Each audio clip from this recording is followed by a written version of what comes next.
Hello, everybody. It's been a minute, huh? I'm sorry I wasn't feeling so great the last few days. That does tend to happen here and there. It's been going on for years. So, nothing to worry about. And I'm just really glad to finally be getting back on since, gosh, it's been since the first, right? Um, so, we've got quite a few things to talk about. And I thought about naming the title of this video The Red Horses in America because of all the conflict that's going on. And it says in that Bible verse that we would kill one another. And that just goes to so many different levels right now, from people shooting pastors and church and congregation to just murder in the streets to the magic potion they're trying to shove in everybody. Come find out, a lot of these healthcare workers aren't taking it, which actually might work out for our benefit because they can't fire all of the nurses. They're going to need them. So there might be a leg in the door there if this keeps up. And, we just have to think, if they're not taking it, then why should we? Thank you for the thumbs up. And we're just going to get going. Okay. All right. I hope to see more people come in. I know this might be kind of unexpected for some. Okay. First thing I wanted to do was talk about detention camps that New York is getting ready to pass this law unless something is done. Because what's the problem with that is, even though it's New York, a lot of times when one state has a law, a lot of these other states, they tend to follow suit too. So this could be coming to a state, your state, all of the states, okay? And we think about the fact that we've had suspicious Walmart conversions, suspicious looking buildings with barbed wire and fences around them already, okay? Plus, you think about the law that Obama passed back in his presidency about guillotines and indefinite detention, meaning they could detain you with no charges indefinitely. Okay, so that's just steady, steady, steady.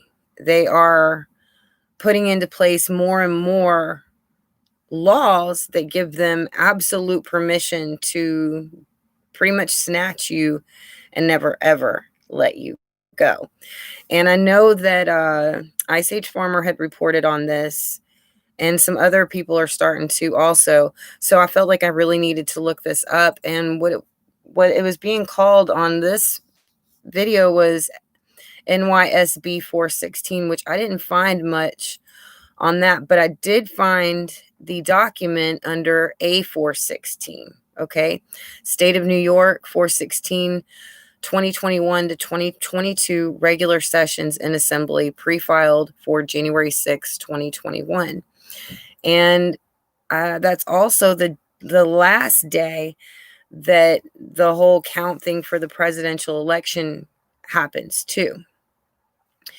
So we've got a lot going on the 6th, okay? And that's just really the tip of the iceberg here. But we're going to go over some of the document of the A16 right now. Okay, what it tries to say is that, certain things that are marked are new. It's like this is an addition to a pre-existing law, and that old law, that if it's written in a certain way, is being omitted. Okay, so there's a lot of new stuff going on in here. It's an act to amend the public health law in relation to the removal of cases, contacts, and carriers of communicable diseases who are potentially dangerous to the public health. So these are people, cases, contacts, and carriers. That's otherwise removal of people who are potentially dangerous. It didn't say are dangerous. It just goes back to this broad window of suspicion. Okay. And I'll tell you why this is really bad, because later in this document, it asks you to provide names and numbers of your contacts. But they make it seem like it's for a good reason. I'm like, no, because they're going to be snatching them next. They're going to be wanting you to give up names, like, oh gosh. It feels like this has happened before in history where, hey, give up names, any names, But here's what it's saying. Removal and detention of cases, contacts, and carriers who are and may be a danger to public health. Other orders.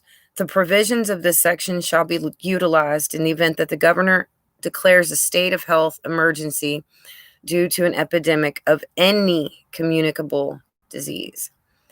And I don't know why they keep calling this a disease when it's supposed to be a virus.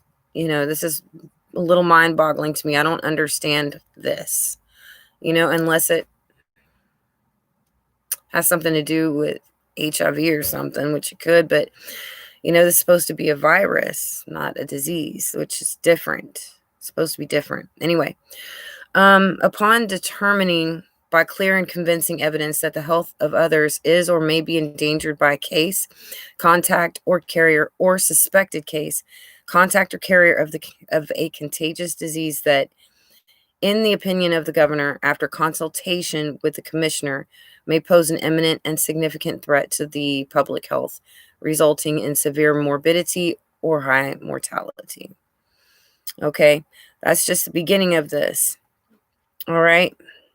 So they talked about what a confirmed case or carrier who is detained pursuant to subdivision 2 of this section shall not continue to be detained after the department determines that such person is no longer contagious. But see, when you keep reading down, oh man, it's not an in and out thing. It's not no 2-week thing either. It can be 3 months, and if you're not released after 3 months, it can be, but they start off with saying, oh, it could be just 5 days. All right, but you keep reading, and that's not all this is. Hi, Fiddlesticks. Hello, Micah.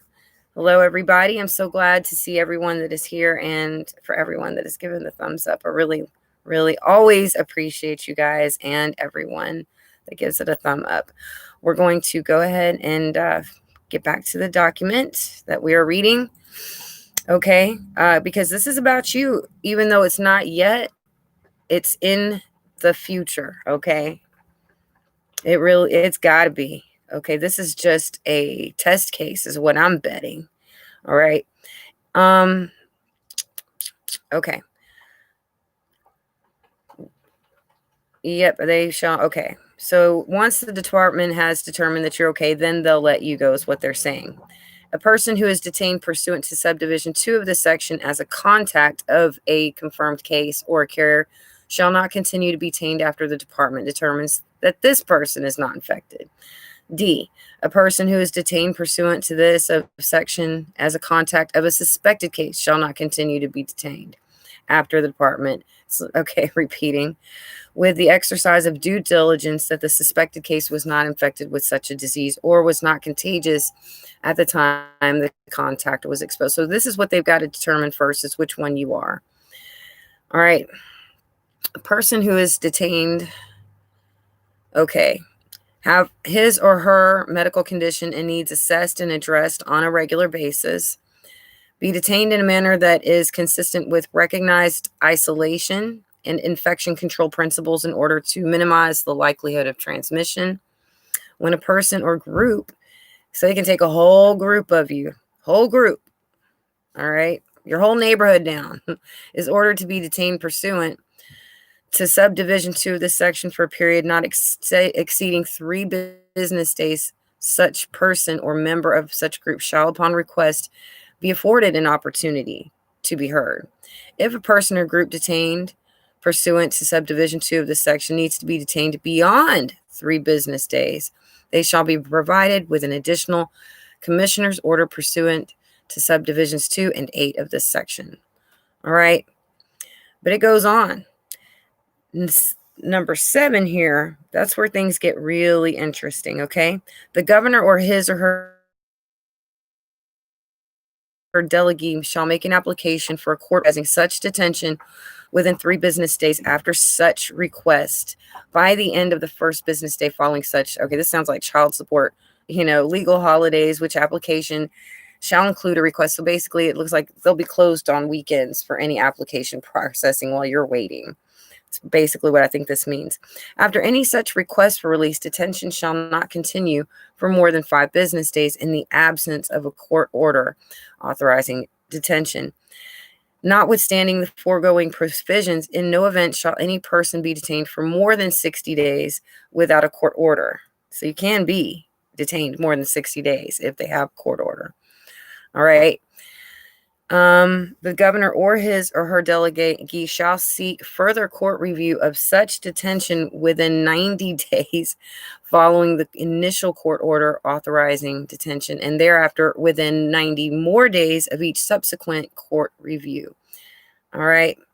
So they're talking about this. Okay. And I probably should have put this whole piece of paper. Then I'll have to go back and do that so that you can read this document yourself.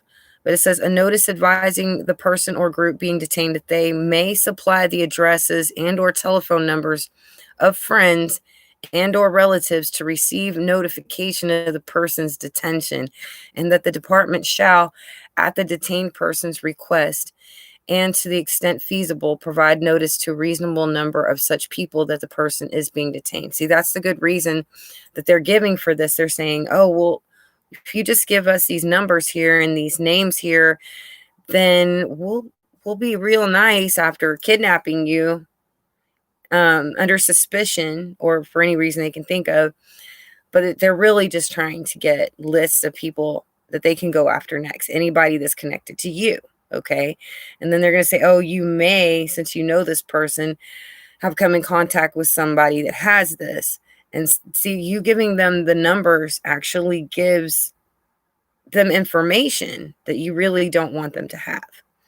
And that's what's so scary about it. So you really have 2 options here.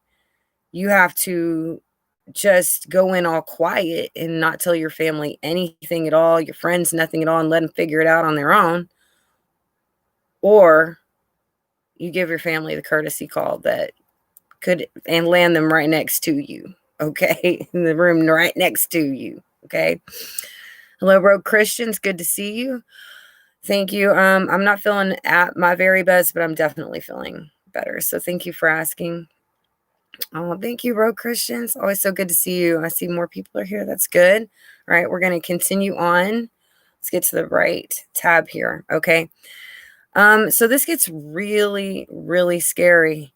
Okay. They start talking about forced vax, forced medical. Where is this? It's at the bottom, I think. Okay. Yeah. They're talking about it. Forced. I just can't seem to find it right this second. But at the very end of the document, it says this act shall take effect on the 13th day after it shall have become law, effective immediately. The addition, amendment, and or repeal of any rule or regulation necessary for the implementation of this act or on its effective date are authorized to be made and completed on or such before date. Okay, do you realize that we're about to have a change in leadership? There's about to be a new sheriff in town. And depending on the heart and core and soul of the person that has this law in their hand, anything is possible. Anything is possible. They can literally take you from your home for any reason, just for suspicion. And it doesn't even have to be the issue we got right now. It can be anything. I mean, they're already talking about how there's another strain out there and how it's more contagious, not necessarily more deadly, just that it spreads faster. Okay. I wonder what all of y'all are thinking about this. Does it worry you that it's coming to your state? Because some of you might be more worried than others. I mean, if you just, for example, look and see what California is doing. Okay. Wow. Glad. Okay. So when you think about these things, that's just one more way that we end up killing each other. And that's the prophecy. Now, what I keep going back to is the 4 horsemen of the apocalypse. And I've always said that, when one rides, that doesn't mean that when the next one comes out that the other one stops, that they're all riding together. And by that, you can see which one is affecting us now and where they're at. You could tell that the red horse is definitely in America. So is the fourth horseman. There's death. The third one. They've all got to be riding. All three of those for sure, which means number one is out. I really, I know there's a lot of speculation, but when you just look around and you see the end time signs and exactly what's happening. And so let's take a look real quick and see what the red horseman verses are. It's like two of them. Okay. We are in Revelation 6 already. Yep. Okay. It's verses 3 to start off with. Okay. And when he had opened the second seal, I heard the second beast say, "Come and see." And there went out another horse that was red, and power was given to him that sat thereon to take peace from the earth. Peace is gone from the earth. And that they should kill one another. And there was given unto him a great sword, like in the shape of a needle. I mean, this kind of looks like a sword to me in a way, but he's got a sword. And the third one is all about balances in their hand. Balance. Are you found wanting, and food and, famine, which is something the UN has been saying that we need to get ready for. Anyway, we already know. We're already seeing those prices. We already know. We've been following this for a couple of years. A lot of us do know. Feel free to comment, y'all. Tell me what you're thinking about all these things. Okay. And then, to kind of broaden the scope here for a little bit, when you're talking about the dangers that we're looking at just currently, it isn't just, political. It is natural as well. And one of the interesting things that we had seen this summer was the movie Greenland come out. And a lot of people were like, we know about the foreshadowing and, the thing that they do where they try to tell you ahead of time what's going to happen. And so all of us were like, okay. And we started seeing more comets kind of coming through. But it was funny because I was talking to my friend James on Earth Changes channel. Excuse me. And he was telling me about all of these systems that were coming through that are ensuring that we're going to have a lot more meteor strikes. Okay. And he had even made a video about the systems that are coming in that is so amazing because it's an actual illustration of how it looks out in space, and it's absolutely gorgeous. And I did put a link of that below already, so when you get ready, go ahead and check that out. But I'd already just talked to him and I was going to mention this, and then sure enough, Michigan, some lake in Michigan the other day, if not yesterday, gets hit by its first meteor. But the thing about it is that it's not going to be stopping. We're going to be getting a lot more meteors in, okay? And they're in these cycles, right? Like in March and somewhere around June, and then again in the fall, I guess, late summer. But there's supposed to be 4 of them. So I mean, he does a great job, with telling you that, but it just lets you know that whatever we saw before was really just nothing compared to what we're supposed to see this year. And he was saying that some of these rocks look like they're going to hit the Bermuda Triangle and the Atlantic, some other places. I'm like, you know what? A puff wind and a blow. You can get Gulf of Mexico too. I mean, meteor fell in China last week and one in Europe. Okay, so it is already starting. Okay, all right. Have you heard about the meteor that may land on the Atlantic from now to 3 years? That may happen. That's what the conversation was about, was that it could be happening this year. And it was something about 300 feet long,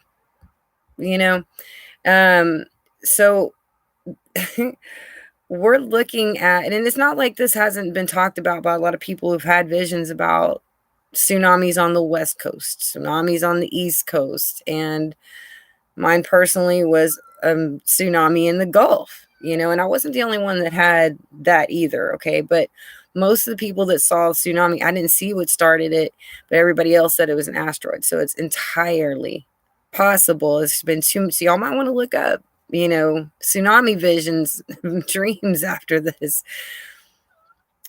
You just said it while I was typing. Okay, all right, okay. See, this is what we're facing, okay? This is just the start, and then of course the strain that's come out. All right. And more on that, okay, as if the meteor's coming in, the fire coming in from above. Of course, we're having so many volcanic issues, not just around the Mount St. Helens area in the Cascadia, but now also in the Caribbean. They have a like 24-hour watch for a huge eruption, and they're looking at like 100,000 citizens there right now under watch. I think it could be 2 volcanoes for sure that are just full of magma, right? And it was interesting. I saw on the West Coast a story about California. They've been hearing these explosive booms that nobody knows where they even came from, right? And I'm like, that's precrustal displacement, the unzipping, pop, pop, pop, pop. That's got to be what it is. So you can see the Earth is under a huge amount of stress as it is. I mean, it's a huge amount. Okay. And then you look at the crop issues. Okay. I think Africa is getting another bout of locusts right now. And usually, don't those travel west into Europe at some point? Okay. Rogue says, Israel News Live said it. My question to you is, do I need to say anything? I have people in Puerto Rico. I would. In Puerto Rico, yeah, I would, because the word on the street, and so to speak, is everybody needs to get off the coast ASAP. If you're within 100 miles of the coast, or if you don't have 100 miles around you from water, and sea level is important too. You need to get to higher ground. You need to get away from those coasts, because you just think about it.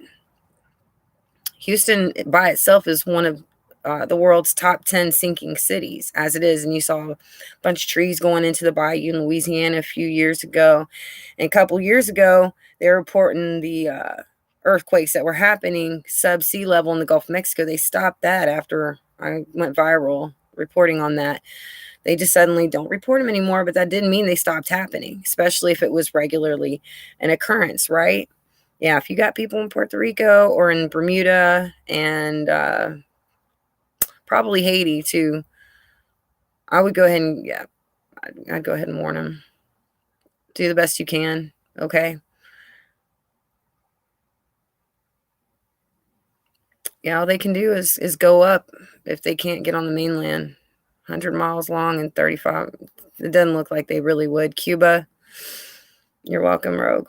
And just to kind of put into perspective the kind of pressure that the United States is under, first of all, USGS does not report all of the earthquakes going on. They don't. And they change the numbers a lot. They'll say they didn't.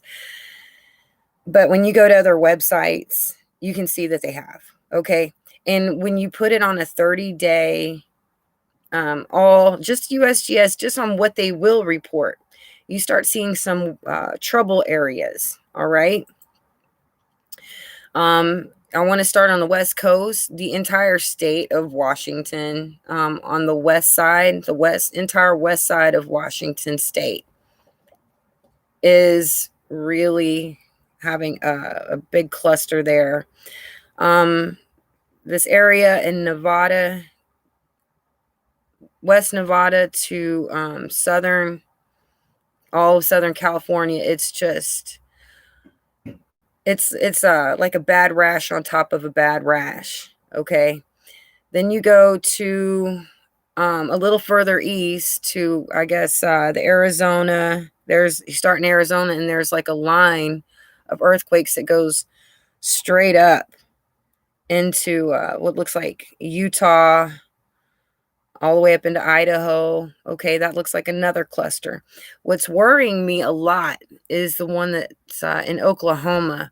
It started off about 5 years ago, starting to get pops and pop after pop in a straight line going from south to north, from Dallas all the way up I-35, straight up the direction I-35 would be going. And right now, the cluster in Oklahoma, it's just so big now. It takes up most of the state. I mean, as far as the clustering goes, you can barely see the state anymore. And it used to not be like that. The New Madrid, we used to see a pop once in a while, but now there's cluster there. And then you get to Texas too. And we just got, what was it, a 4.0 a few days back? Yep, Stanton, Texas, 4.0. And it was a shallow one too. Okay, and then we got the whole side of West Texas. That's a volcanic region. And we're starting to get more eruptions around the San Antonio area and the east side. Staying east of San Antonio and east of Austin, I've noticed we've seen some around the Dallas area. But not this month. But I'm just saying I've seen them in the Dallas and Austin area before. So to see them back around the San Antonio area, I know it's building. And then we've got this side on the East Coast. I'm talking Georgia, South Carolina, North Carolina. We used to never even see eruptions. I mean, earthquakes there. But considering the way it looks, the pressure across the United States is incredible, right? The Caribbean islands are getting ready to have some volcanoes go off. Mount St. Helens area, those want to go off. But for some reason, the Gulf of Mexico is fine. Give me a break. That cannot be possible. They hid it. They've been hiding it. And it's going to come back and bite us. Trust me. All right. Alrighty. Okay. And one last thing I wanted to go over as far as the natural problems that were happening. I mean, yeah, we talked about the horsemen of the apocalypse. And all of them, really, it is far as, but one I want to focus on real quick is the third one that's a famine, right? And we see these crop issues. We saw that. But the crop issues have gotten so bad that what I've warned y'all about in the past, as far as one day the shipments are going to stop coming, it's already starting. Okay? People are starting to hoard their supplies. And with travel restrictions going on and people being locked down in their countries, the chances of getting shipments of anything from any country more and more in the future is going to be a huge problem, okay? A huge problem. So I want y'all to be ready for that. I want you to be ready for just the acknowledgement that they have no plans at all to let us out of quarantine. They're talking us wearing our masks for the next 10 years. They are talking detention camps. You think that's not going to apply for refusers? You see what I mean? Especially when they're talking about force vaccinating you. That's a pretty big deal. I definitely want to put that down on there. Okay. Well, I just wanted to kind of go over those things with you to kind of just put things into perspective and give you an outlook on what you may need to be preparing for in the future, even if it's just, your own heart. Okay. For those of you that have already lost so much, there's not much left to lose. And really that's when sparks start happening. And we've got a changeover possibly happening, probably going to happen around January 20th. Something big politically is happening either way. And when things aren't right in the house, that's really uncertainty for the people. And that's just a hotbed for problems to start breaking out, And I think that's why they're trying to get these laws passed, because they're already anticipating that when the shipment stopped, when certain things can't be done anymore, when the mask comes off, that they can't really take care of you and that you're not getting out. And the truth is you're really going in. I mean, how much closer are we to actually getting whole towns and whole cities fenced in because they're high oh gosh, sorry, I had a little seizure there.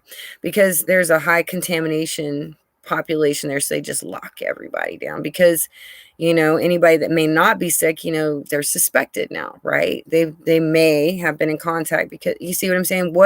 How much closer or how much further down the block would we have to go in order for that to happen?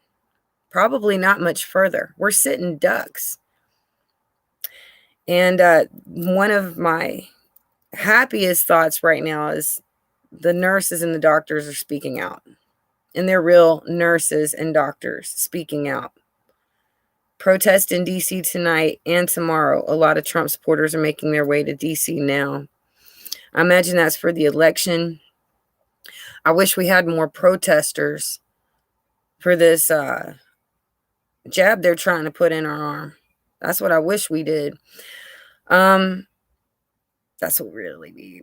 It was really great talking to everyone. I'll be back on pretty soon. Like I said, I'm feeling a lot better. Finally had a decent meal today, and I'll be watching and can't wait to see you again as always. I hope y'all had a good time, and I hope you're making it. I'll talk to you later. Bye.